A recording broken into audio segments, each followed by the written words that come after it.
If you ever feel out of control around food, you're not alone, and you're in the right place to learn practical, no-nonsense information about why you binge and how to stop. Binge eating does not mean that something is wrong with you.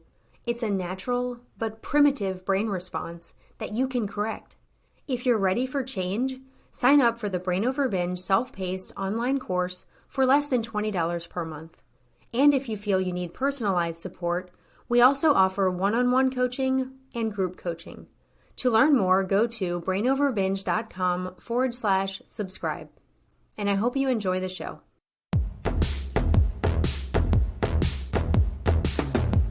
Welcome to the Brain Over Binge podcast, where you learn a simple, brain-based approach to ending binge eating. I hope you're doing well today, and I appreciate you tuning in. Whether it's your first time here or you're a regular listener, I hope you find the information that I share helpful on your path to stopping the binge eating habit.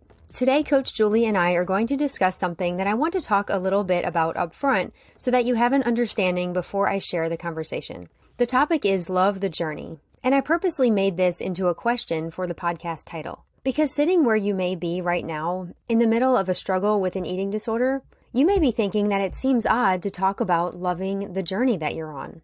You may be wondering how this idea of loving the journey could possibly apply to you when you feel plagued with binging and purging and restriction or overexercise or concerns about your weight and maybe health issues resulting from the eating disorder and all of the negative effects that it's creating in your life. Believe me, I hear you, and I assure you that this podcast episode is not telling you to love having an eating disorder or the consequences that you're experiencing from it or the parts of recovery that feel really uncomfortable. But what we're going to talk about today will help you shift and reframe the way you think about this. It's going to help you develop a different perspective about whatever time you've spent with an eating disorder, and it will also help you reframe how you think about some of the more challenging parts of change. When I first saw this topic, and as we'll mention, this was a lesson from the Brain Over Binge group, the title of it made me very curious, as it may be doing for you. I always know that Julie puts such a wise and thought-provoking and positive spin on things that I couldn't wait to listen to this lesson. And sure enough, it was super helpful, and I'm so excited to have Julie here on the show today to answer this question of how you can love the journey. Hi, Julie. I'm so glad to have you back. Hi, Catherine. So good to be here. Yeah, today we're going to be talking about a lesson that you did recently with the Brain Over Binge group that we also wanted to share with the podcast listeners as well. It's called Love the Journey. And Julie, will you just dive into that and what this means and how it applies to recovery? Absolutely. I think that it's foundational. Almost as foundational as eating adequately and expecting and allowing urges. I would add that you're going to have to love yourself through this process and love the journey, because we can't hate ourselves into change. We can't force ourselves into change. And generally speaking, if we're not okay where we are, we're not going to be okay where we're going. I love how you talk about loving yourself through this process because, yeah, you're so right. Like, so many people out there have, and you and me included, have tried to hate ourselves into change. And of course, we're not going to like the consequences we experience from binging. Of course, we're not going to like that. We know that everyone out there wants to change. We're not saying you should just love all of the pain you experience from binging and that will help you. No, that's not the point of what we're saying here. So we'll definitely dive into that. I completely agree. I'm really talking about acceptance of what is. So just really right away at the top of this, it's about realizing this is where I am right now. And when I accept where I am, then I can move forward. So it's not about complacency and it's not about giving up and it's not about saying, I'm fine, everything's fine. It's about saying, here I am. This is where I am. No regret about the past because it's finished and done. It's been what it needed to be. I'm where I'm meant to be. This is where I am. And then I can move forward. I can move forward with love. I can move forward with compassion. And I can make any changes that I need from that place. Yeah, I love that distinction because you're right. It's not complacency. It's not giving up. This is about seeing everything through a different perspective. And when we look back at our past and the struggle that it's been so far, it's easy to say, well, gosh, I was so stupid, or I can't believe I failed. I can't believe I wasted so many years. But that actually doesn't help you in the present. No, In fact, even just hearing you say that, I would be cutting you off if you were a client. I'd be saying, no, no, no, no, we're here now. Yeah. We don't look back. We focus on where we are right now, and we start using phrases like this. It was all meant to happen. I did the best I could with what I had. I'm always spiraling up. I was getting ready to be ready. Everything I tried has taught me something. And here I am, right here, ready to go. I love what you said about I did the best I can with what I had, and that's such a great way to look back on your past and how you got to where you are now, because really it couldn't have been any different because you're here now. And trying to go back and wish you had done things differently, it doesn't help. So I love that phrase, and I hope that everyone can take that with them of just, yeah, I did the best I could with what I had. Yeah. And I would love for everyone listening to start recognizing that you can just decide to fall in love with your journey and your story, because no one else is like you. You are uniquely one of a kind. And everything that's brought you here, even if you can't see it right now, has given you skills and resources and gifts that you can't imagine until you're recovered. So some questions to tease around in your brain is, what has been perfect about this for me? Even if that sounds like a crazy question to ask, give it a stab. What has been perfect about this for me? Because Catherine, when I answer that question, 40 years of eating disorders, right? What has been perfect about this for me? Well, it brought me to this place of readiness to be able to help others, to live a life I couldn't have even imagined. And I wouldn't have that life had I not experienced everything that I experienced. That's such a good point, because even though an eating disorder is a struggle, it does bring pain, and we want everyone to overcome that. It can also bring you gifts in some ways. I mean, when you overcome struggle, when you are in that place that, gosh, so many humans are in from time to time in their life of just struggling with something and not their best self, it gives you compassion for other people. I mean, some gifts I can think of that I got from my journey was humility. It was compassion. It was, just the ability to see that we all have problems, and that doesn't make us any less worthy. That's right. Exactly. And the thing is that as you start to fall in love with your story, you're going to start to fall more and more in love with yourself. And from that place, then there's no struggle, because you say, okay, this is my journey. This is my story. And when I can accept myself and love myself and where I am, I want to take care of myself. I want to make choices that show that love I have for myself and my story. Binging is the opposite of loving ourselves, right? It's abuse. Yeah, and you can see that difference between someone who loves and cares for themselves and sees their past with compassion, wanting to make choices that support themselves in the present and that support their future. When you see someone who's beating themselves up over their past, just really out of touch with that love for themselves, it is easier to follow those destructive patterns. And when you have those urges to think, oh, what's the difference? I've already wasted so many years. I might as well follow these urges. That's right. And again, like immediately I'm like, yeah, no, don't say that. Right? It's like we get what we repeat over and over and over again. That's why I am so future focused with every client I work with, because I keep reminding them that whatever we tell our brain again and again and again, whatever we fixate on, we're going to get more of. So if we keep looking backwards and beat ourselves up and regret the choices we made, and then beat ourselves up for where we are now and resist what is, it's just going to expand. It's just going to get bigger and bigger, versus saying, I have had all these years of learning what hasn't worked.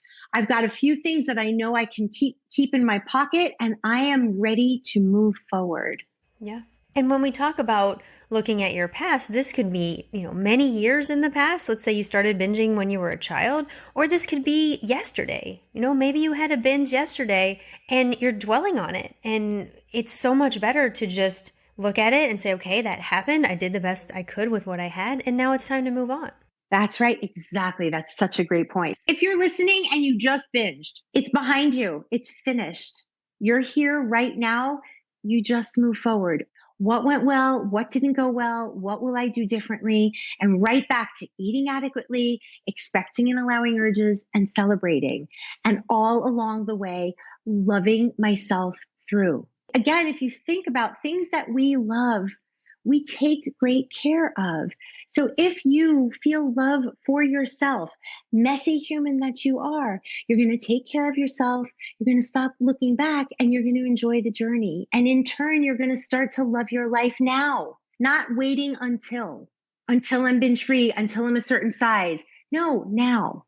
Yeah, it's such a good point. And I love that you help people in the group and your one-on-one clients do this, because when you are in that place filled with, guilt from a binge or self-hatred because of your size or what you ate, I mean, it can be so hard to access that self-care and that self-love. And of course, we don't think you have to have like perfect self-love to overcome binging, but it does help to build up that strength inside yourself, to build up, because you need to have that higher brain online. You need to be able to dismiss or accept these urges that are coming from the lower brain. You have to know that you want better for yourself.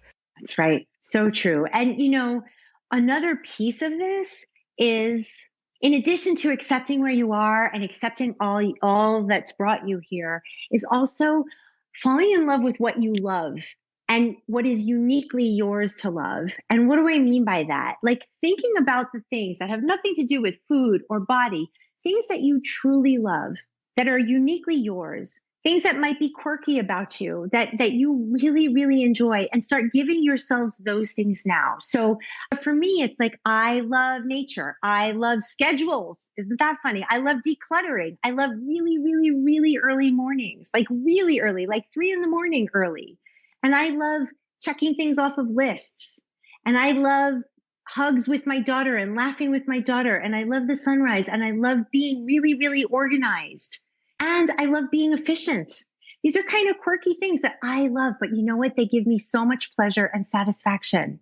I thought it was such a great list because it's not things like that cost a lot of money, or it's not extravagant, trips that you go on or things like that. It's all very simple, everyday things. Yeah, Catherine, exactly. Because of course, you know what? I also really love traveling, and I really love a lot of other things that do cost some money sometimes. But I purposely didn't mention those things because we get to enjoy these things right now. And yet again, I'm coming back to, we don't have to wait to love life until we're binge free or until we're a certain size or whatever the until is, right? Because the truth is, life is very precious and it's very short and it's meant to be enjoyed now. Ask yourselves, everyone listening, how much time has food and weight taken that you can now give to what you really love? Yeah, I think this is a really helpful line of conversation, and I hope that everyone takes the time to start thinking about things that you love. And I think it can be a thing that holds people back from dismissing the urges, from not following those desires to do something you really don't want to do, which is binging. Because if you don't feel like you have anything else in your life, if you feel like, there's no motivation, you feel like I don't really like anything, all I like is food, it's going to be much harder to see those urges as junk. But when you start to build up your higher brain, when you start to build up the things that you care about and the things that you love and the things that are available to you right now, you start to see, wow, those lower brain desires are not what I truly want. What I really want are all these other things in my life. Yeah. And I will just jump in here to say, at first, it's going to take a leap of faith, because when you've been in a cycle of binging or in a cycle of binging and purging, the dopamine response to those things, it's not going to compare to watching the sunset. It's just not. But then that brings me back to my magic equation, is when you choose what you want most for yourself with consistency over time, what you want most starts to equal what you think you want in the moment, which might be binging and purging. And so it's really important to just take a leap of faith and start enjoying the things that you love now. Yeah, I really, really love that you brought that up, because I think people will say, and I actually did this in therapy. I mean, I remember my therapist saying, okay, like if you want to binge, take a bubble bath and you'll really want that. I'm like, no, I don't want a bubble bath. I want to binge. So know that even if you're doing things that you do enjoy and that you do love and you want to learn to love and grow that desire for healthy things, there will still be that pull toward a binge. And that's where you have to accept that and realize, okay, that's not truly me. That's my past. That's the habits I've built. and I can choose these other things. And eventually that habit will extinguish. And it doesn't mean my life has to be perfect. It doesn't mean I have to be doing things I love all the time, but you just start to build up a life that's not so focused on food. Right. And also, it's going to be a life where the highs aren't so high and the lows aren't so low. Because again, the whole binge purge behavior, it's the highest of highs and followed by the lowest of lows. It's that destructive discomfort versus giving yourself pleasure that has no net negative on the other side. Right. So all the things that I mentioned, there's no net negative to watching the sunrise. There's no net negative to me getting up early and loving my quiet time. There's no net negative to me checking things off a list. Right. And so some tips for everybody is make space for what you truly love and enjoy and savor those things. And getting back to an earlier podcast we did, have it and enjoy it. Have it and savor it for 30 seconds at a time. This is something I love. It's so great. Acknowledge it. Make space for it. Feel how good it feels in your body to do that thing or to notice that thing, right? Love it hard on purpose.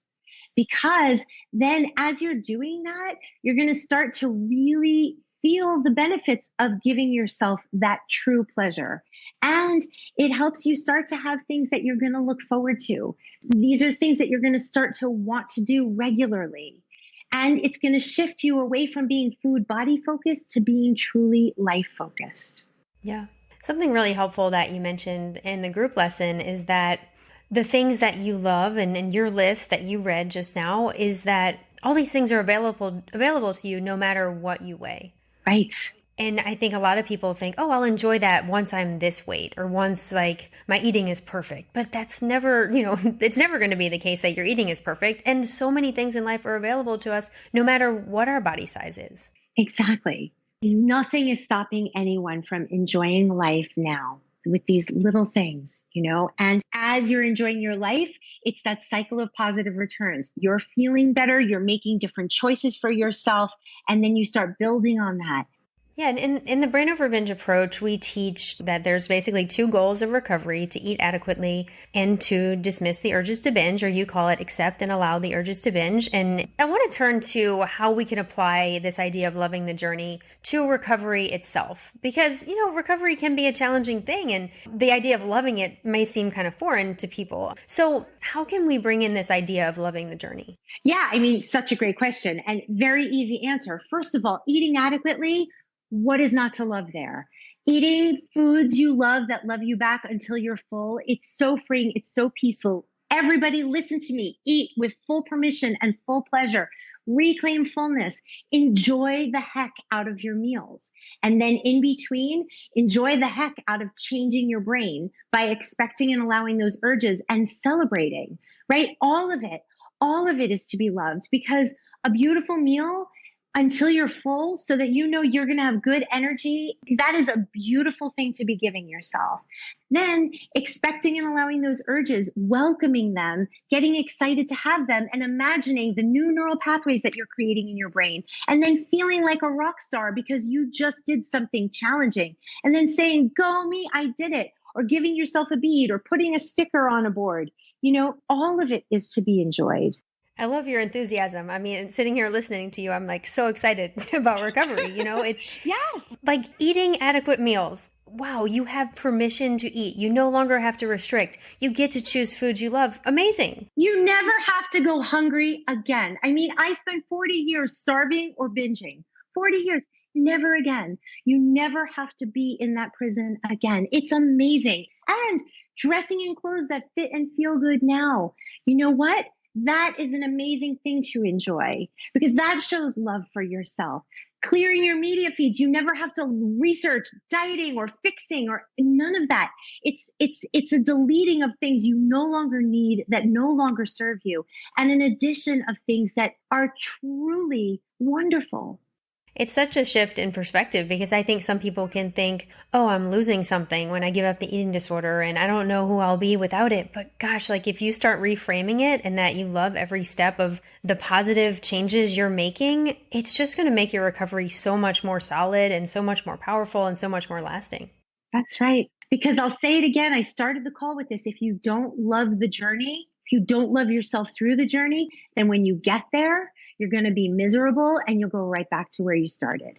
And I can assure you that most of the people listening know exactly what I'm talking about, because you've hated yourself into change and then gone right back. It's not a possible thing to do. It never works. It never has. It never will. Just like we cannot restrict and then expect and allow urges. It doesn't work. They don't go together. So as you say this and loving the journey of recovery, it's such a great shift in mindset. But we're also not saying there won't be challenges. Of course, there will be discomfort. You teach that all the time in the group, and learning to be with the discomfort and seeing it as a positive thing that leads you to change. So, loving the journey doesn't mean it will always be easy, I guess is a final point I wanted to make. Absolutely. But it's the other kind of discomfort. It's the productive discomfort of growth and change. So yeah, it's not easy. It's not a cakewalk, but it's the best kind of discomfort, because on the other side is everything that you want. Yeah, exactly. So learning to eat adequately, maybe if that's scary at first, putting clothes that don't fit away, maybe if that's scary at first, but then you start doing it and you're like, oh, look at me. I feel so much better in these clothes. Oh, I feel so much better when I eat until I'm full. Look at me go. Yeah, Julie, all of that's so helpful. The last thing I want to ask is, how do you bring this idea of loving the journey into your coaching and into the group? It's a lot more of what we've been doing right here, redirecting everyone back to, where are you now? Let's move forward from here. What did you learn from that? What was great about that? How was that perfect for you? And how do we tweak and adapt it, right? And then reminding people to have full permission and full pleasure with all of their choices for how they eat, how they move, how they dress, how they rest, even how they recover, how much time they spend on recovery, all of it. Learning to find ways of doing it that work for each individual person, finding their formulas, again, things they love that love them back. And then, of course, I celebrate everyone so hard, and I have this unwavering belief in everyone. And so it helps expedite that cycle of positive returns, expedite enjoying the journey. I make it fun. We laugh a lot. Yeah, I love all of that. And I think just being with other people who are also on this journey also makes it more enjoyable. Absolutely. And when you see you're not alone, and, people are forging beautiful friendships, they're making all of these connections, it's really amazing. Yeah, for sure. And all of that just makes you stronger as you move forward to a life that you love that doesn't include any issues with food. That's right. Well, thank you so much, Julie, for being here today. I really appreciate all of this. Oh, my total pleasure. I hope this conversation has sparked some ideas for you, and I hope that it helps you come to a place of peace with your past and helps you have a more hopeful outlook for the future. If you need some personal support in any area of recovery, you can join a call this Saturday with Coach Julie, and this call is open to anyone. There's no cost. And on the call, Julie will answer your questions and she'll help explain the benefits of coaching so that you can decide what's the right path for you going forward. If you're listening at the time this episode is released, that's this Saturday, June 24th, from 2 p.m. Eastern Standard Time until 2:30 p.m. Eastern Standard Time. The call will take place on Zoom, and to join, all you need to do is go to the show description, and there's a Zoom link that you can use on Saturday to join the call. I strongly encourage you to join. Julie has done several of these calls now, and they're so inspirational, and she helps guide everyone on their own unique path to recovery. Thank you again for being here today, and as you learn to love the journey, I want to encourage you and remind you that you have the power to change your brain and live a binge-free life. The Brain Over Binge podcast is produced and recorded by Brain Over Binge Recovery Coaching, LLC. All work is copyrighted by Brain Over Binge Recovery Coaching, LLC, and all rights are reserved. As a disclaimer, the host of the Brain Over Binge podcast are not professional counselors or licensed healthcare providers, and this podcast is not a substitute for medical advice or any form of professional therapy. Eating disorders can have serious health consequences, and you are strongly advised to seek medical attention for matters relating to your health. Please get help when you need it, and good luck on your journey.